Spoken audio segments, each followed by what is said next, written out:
کسی شخص میں جو مستی ہوتی ہے وہ مستی اللہ کی رضا پانا لینے والوں کے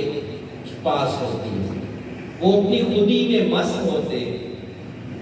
جیسے خدائی راہ کے مسافر، خدا کی رضا پانے والے مسافر، ان کو اپنی منزل کی ایسی لگن ہوتی ہے کہ جہاں کی آس پاس کے ماحول کی انہیں کوئی پرواہ نہیں ہوتی۔ ان کا خیال یہی ہوتا ہے کہ انہوں نے کچھ نہ کھو کر سب کچھ پا لیا۔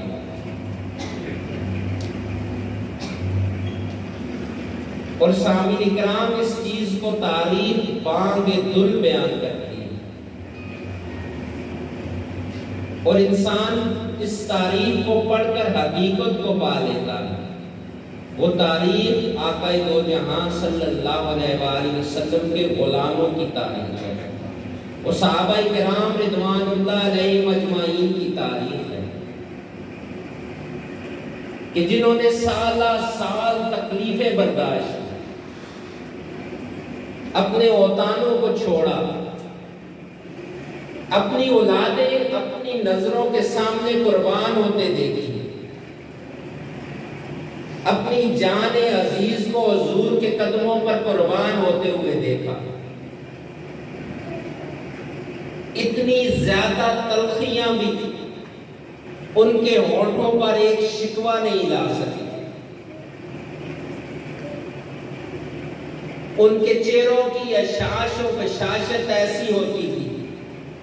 کہ دیکھنے والا دنگ رہ جاتا تھا۔ اور یہ سب کچھ کھونے کے بعد وہ یہی کہتے تھے، ہم نے کچھ نہیں کھویا، ہم نے سب کچھ پا لیا۔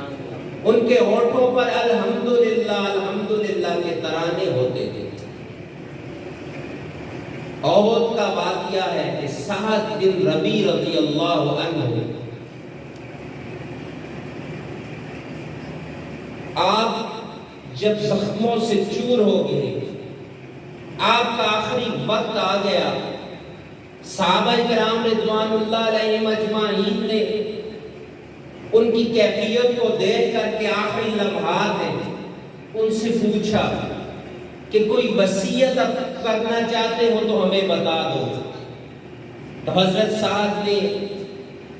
یہ وصیت نہیں کی کہ میرے ماں باپ میری اولاد کو یہ کہہ دینا، میری اولاد کے لیے یہ وصیت ہے، یا میرا مال اتنا بچتا ہے فلاں فلاں پہ ایسے تقسیم کر دینا۔ آپ نے فرمایا کہ میری ساتھیوں سے کہہ دینا کہ اپنی جانیں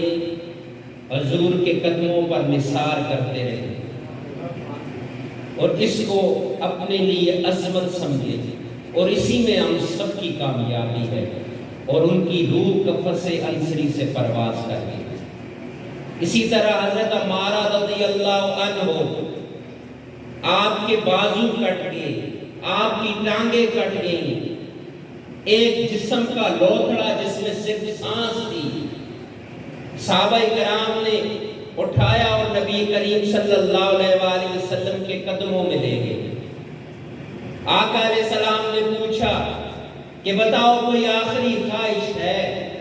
تو اس جسم کے لوٹڑے کو کسیٹ کر آقا علیہ السلام کے قدموں پہ اپنا سر رکھ دیا اور جان کف سے عنصری سے پرواز کر دی اور کہا یہی ایک تمنا تھی جو پوری ہو گئی۔ تو سامعین کرام رضی اللہ عنہ و رضوا عنہ،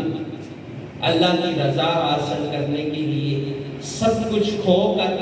انسان یہی کہتا ہے کہ میں نے کچھ نہ کھو کر سب کچھ پا لیا۔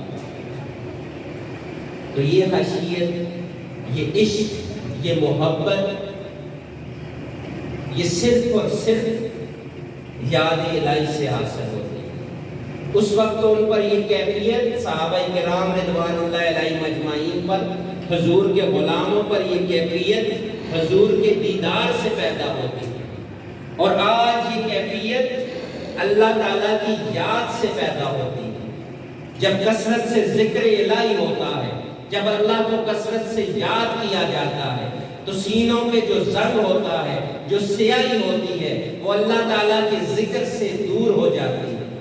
پھر سینہ روشن ہو جاتا ہے، پھر اللہ تعالیٰ کے انوار و تجلیات کا نزول ہوتا ہے، پھر نسبت رسولی صلی اللہ علیہ وآلہ وسلم کا فیضان ہوتا ہے، پھر انسان سب کچھ آقا دو جہاں صلی اللہ علیہ وآلہ وسلم پر قربان کرنے کے لیے تیار ہوتا ہے۔ اور یہ حقیقت ہے، آج بھی حضور کے غلاموں کا یہی عالم ہے، جب ان کی روح آخری وقت قضا آتا ہے، جب وہاں سے پکارا جاتا ہے، جب آخری سانسیں ہوتی ہیں، آخری لمحات ہوتے ہیں،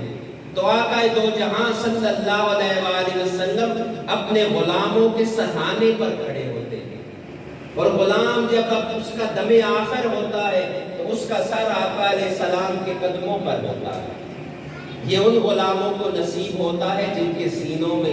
ذکر الہی ہوتا ہے، یاد الہی ہوتی ہے، نسبت رسولی صلی اللہ علیہ وآلہ وسلم ان کو حاصل ہوتا ہے۔ اور جب قبر میں جاتے ہیں 3 سوال ہوتے ہیں، تو جب یہ پوچھا جاتا ہے کہ ما کنت تقول فی حق ھذا الرجل محمد صلی اللہ علیہ وسلم، کہ تو آقا دو جہاں صلی اللہ علیہ وآلہ وسلم کے بارے میں کیا کہا کرتا تھا۔ اور جو عاشق ہوتا ہے، جسے نسبت رسولی صلی اللہ علیہ وآلہ وسلم حاصل ہوتی ہے، اس کی زبان سے یہی نکلا ہے، فدا امی و ابی یا رسول اللہ صلی اللہ علیہ وسلم، کہ میرے ماں باپ آپ پر قربان یا رسول اللہ صلی اللہ علیہ وسلم۔ یہ کیفیت، یہ لمحات اس وقت نصیب ہوتے ہیں جب سینے حضور کی محبت میں اور اللہ کے ذکر سے پاک ہوتے ہیں۔ یہی ہماری محفل پاک کا مقصد ہے کہ ہم سب مل کر اللہ تعالیٰ کو نہایت شوق اور محبت کے ساتھ ان اوراد پاک کے ساتھ یاد کریں۔ یہ اوراد